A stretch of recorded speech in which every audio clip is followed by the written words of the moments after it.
Guys, nahirapan siya. Yung tulayo. Kahoy kasi eh. Shout out, nakaligo. Shout out, naligo sila guys. Oh, shout out. Ayan, nagbackcast na lang ako kasi baka hindi mabalas yung motor. Ayan na guys.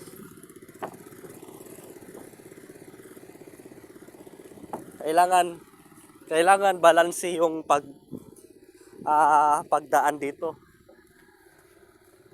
Oh, hindi ka magkamali kasi kung magkamali, ayay, gagi, wala ka na pag-asa.